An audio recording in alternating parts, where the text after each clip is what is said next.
Hey guys, so a few days ago I went and saw Detroit, the film Detroit, not the city of Detroit. Wasn't don't plan on going to Detroit anytime soon. Even though I don't live in a very safe neighborhood, anyways. But whatever. This was a movie I really was looking forward to ever since I saw trailers for this. One, you had Kathryn Bigelow's name attached to it. She's James Cameron's ex-wife, of course. She's the first female to win Best Director, that's awesome. And only one so far. She won it for The Hurt Locker, which was a great movie. Zero Dark 30, which was a great movie. And she also made the original Point Break, for anybody who doesn't know. The original, not the fucking remake. Yeah, I was really looking forward to this because I was like, I didn't know much about the story of the Detroit riots. All I knew was that there was supposedly riots in Detroit in 1967. I mean, I've known about all the famous riots, that have happened over the years, like the LA riots and all that stuff like that. But I said I never really heard much about the Detroit ones. And I was like, I went in kind of cold, knowing not much about what this movie was about, other than it was about a riot that happened in 1967. But it looked intense as shit, and it looked like a movie that was pretty relevant to today, especially the shit that's been going on over the last couple of years with the police and the black community and everything else. And that movie was tough to sit through. Really tough to sit through. Man, there were parts of this movie that honestly made me feel fucking uncomfortable. I've heard people say it's depressing. It's fucking depressing. But it's a really goddamn good movie. I said, I was telling somebody, I was like, I see this getting Oscar nominations. They're like, just because of the subject matter. But taking the subject matter out of it, it's still a really fucking well-made movie and really well-acted movie. It's a tough 2.5 hour sit, if I've ever seen one. The performance that stood out for me, like I said, I like John Boyega. It's a movie that follows a lot of different characters, and there's a lot of recognizable faces, even ones I had no idea were in this movie. I'll get into that here in a second. The one that stood out for me, the performance that stood out for me, and honestly is the one that probably get an Oscar nomination, and this almost sounds controversial saying it because of the character, is Will Poulter as that fucking racist ass cop. Holy shit, was that like a complete 180 from anything he's ever done. He's the kid that I've told people, I said to people, like, well, who's Will Poulter? He's the kid, if you've seen Leonard and Miller's, he's the son in the movie, the weird awkward son in the movie. Yeah, he's in this, and he's a fucking horrible person in this. It is fantastic. It's one of those like complete 180 from anything he's ever done, and it's like, wow, that was fascinating. Definitely like a career defining performance. Like, it's really good. He's chilling in a lot of scenes, like the motel scenes. God damn, which consists of most of the movie. You follow John Boyega, who's this security guard. He's the other most recognizable out of the main cast, like out of the main. He plays a security guard that basically kind of happens upon the stuff that happens in the Tangier Motel, which is where most of this movie takes place, and it's kind of a lot from his point of view, but also it's from the point of view of there's like these famous singers. There's this famous band, like I forget what the hell the name was. Who was it? Somebody in the comments tell me. It's a famous band from Motown. When they were first starting, it's from their lead singer who started out with them, but then left the group after Detroit riots happened, and he's caught in the middle of it, and also one of his buddies is caught in the middle of it, and it's from their point of view, and that's really good. That stuff is really good. It just focus a lot of time. Yeah, fucking Anthony Mackie. I had no idea Anthony Mackie was in this. At first, I was like, he was a character that was just there for a while there. It was like, to the point I'm like, is that Anthony Mackie? Does he have a role that like, for a while, I'm like, is this a guy that's just there, and he's fucking Anthony Mackie? He just has a very minor role. He plays a Vietnam War veteran that gets stuck in this Tangier motel. You get more of the story behind him, and like, and it's pretty fucked up what they do to him, like, you know. And he gets caught with these two white girls, and of course, because this is 1960s, it's frowned upon a lot. You know, we're not as progressive. The 1960s were not as progressive as they were nowadays.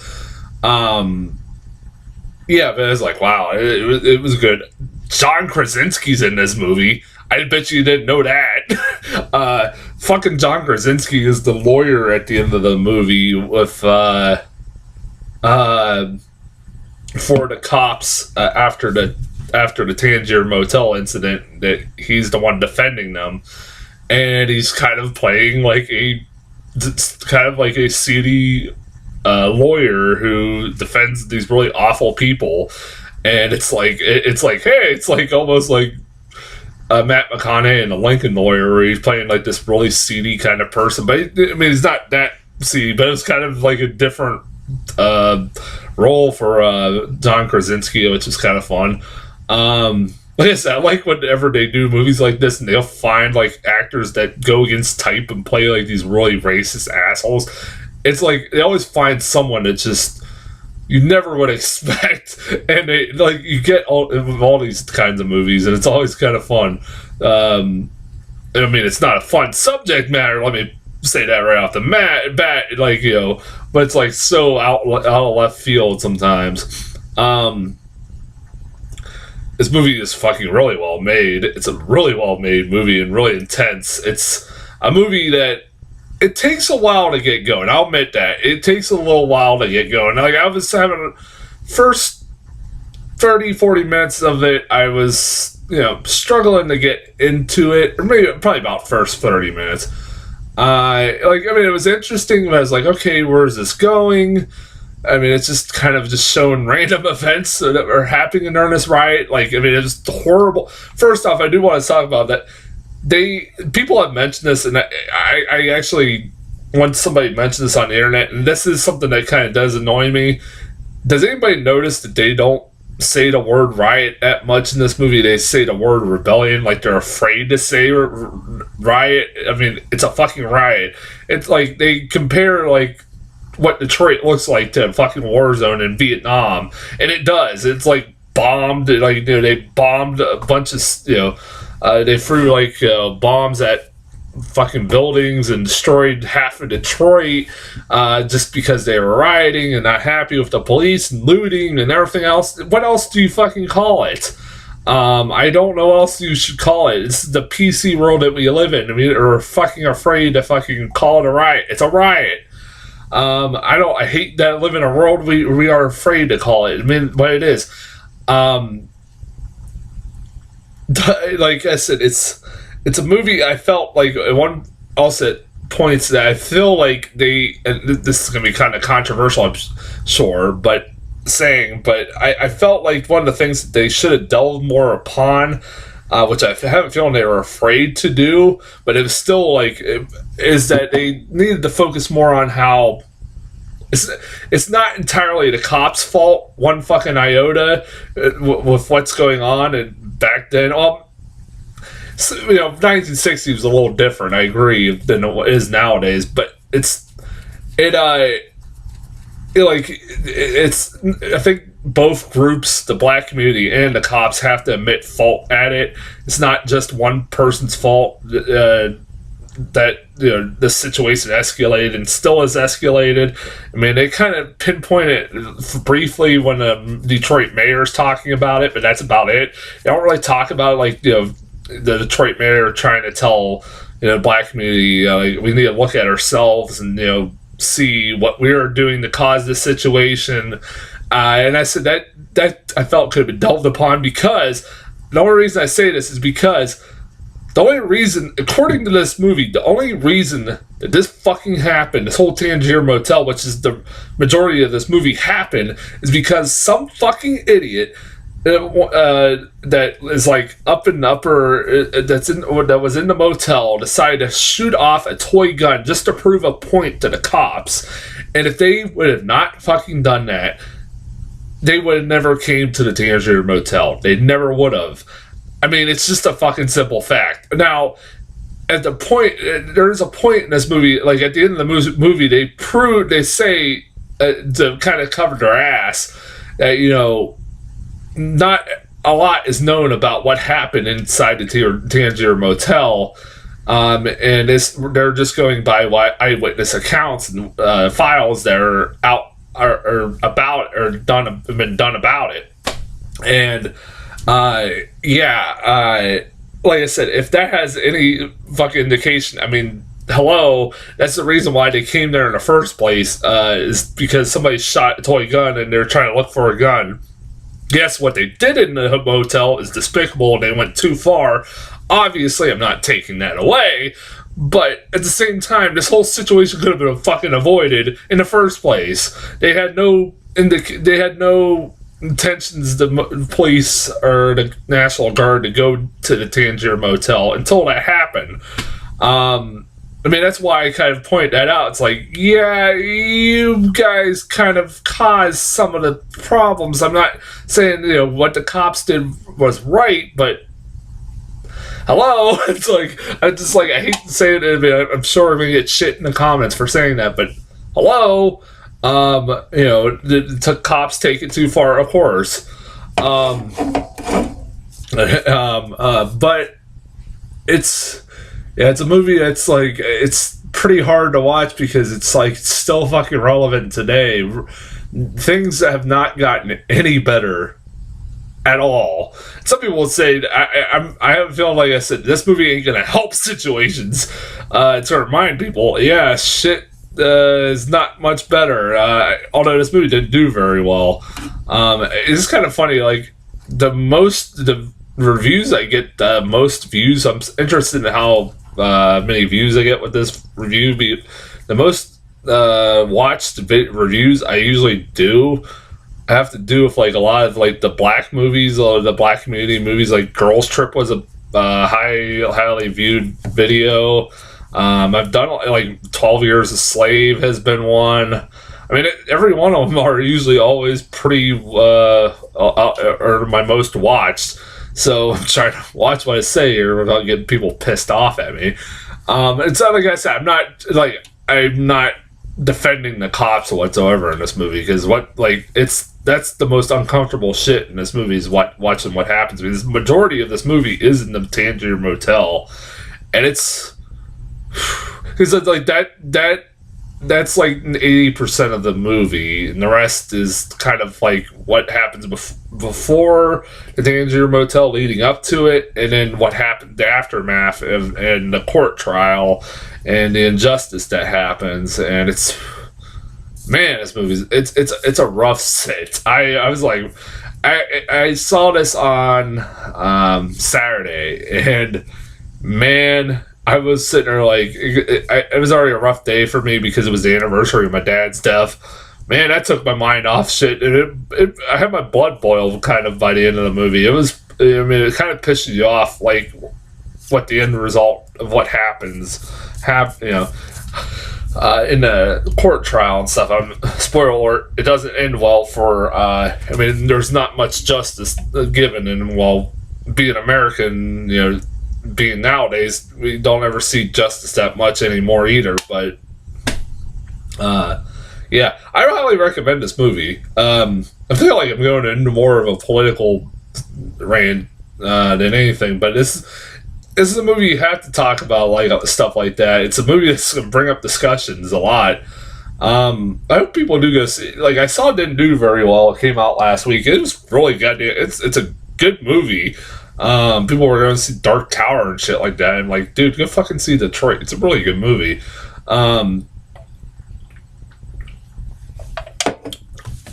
Highly recommend it. Really, really good. As far as trailers go, got some interesting ones. Hold on a second. I had some interesting ones with this movie. Death Wish. The Death Wish remake. Yeah, that's happening. I didn't even know this was fucking happening until about a couple days ago when the trailer popped up online. Man, I wish it wasn't happening.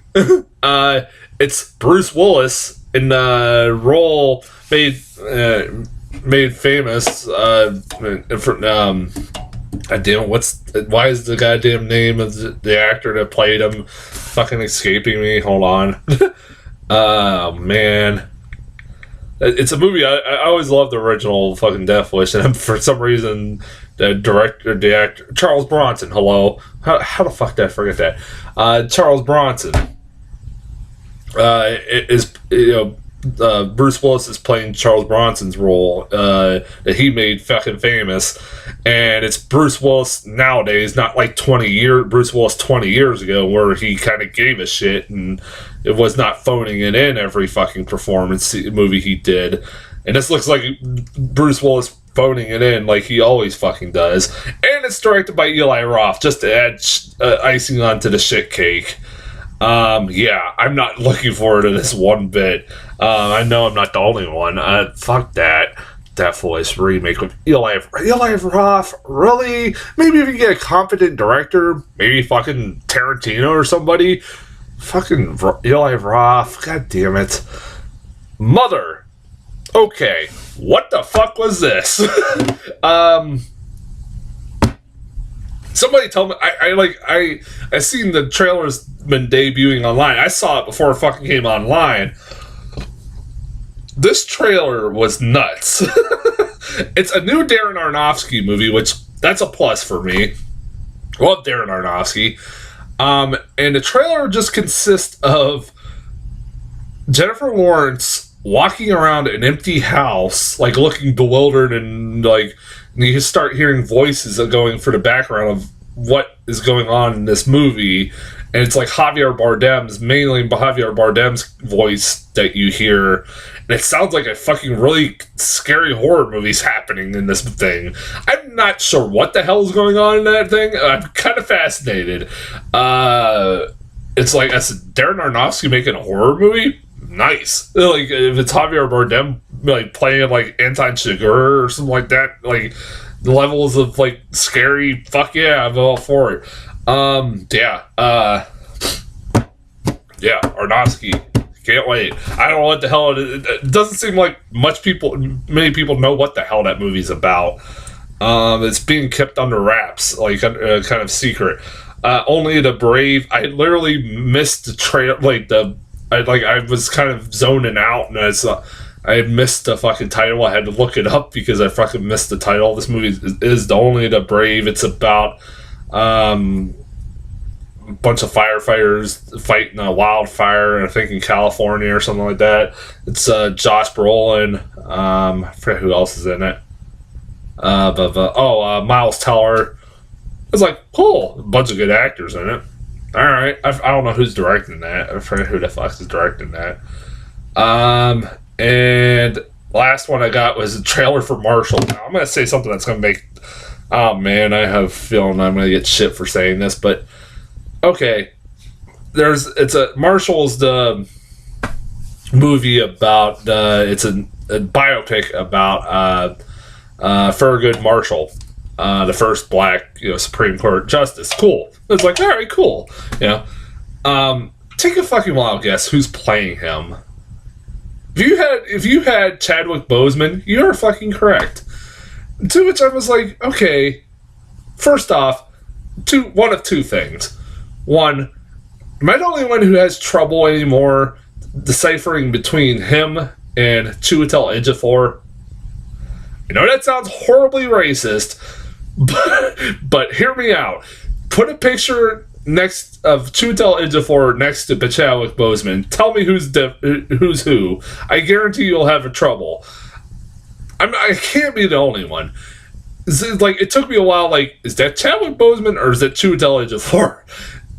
Then also, too, is Chadwick Boseman just now the go-to guy for whenever they need to make a movie about a historical black figure? They just go with the Chadwick Boseman. He's played Jackie Robinson, James Brown, and now Thurgood Marshall. What the hell? like, is that just gonna be his calling card for also being Black Panther for the rest of his career? Okay. I mean, I liked the 42, the Jackie Robinson movie. I didn't like Get On Up that much.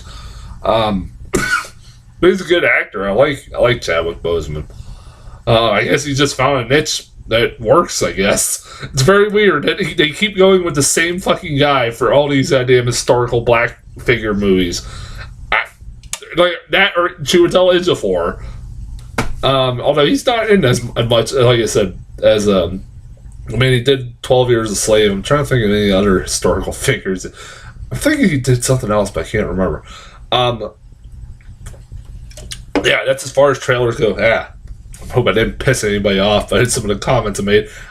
Like I said, I'm not racist, alright? But I'll be back if anybody's still watching these and haven't fucking reported me to YouTube or something. I'll be back later this week with Annabelle Creation. Not looking forward to that as much because I wasn't a big fan of Annabelle in the first one, but apparently this is good and better, so we'll see. Until then, I'll talk to you guys later.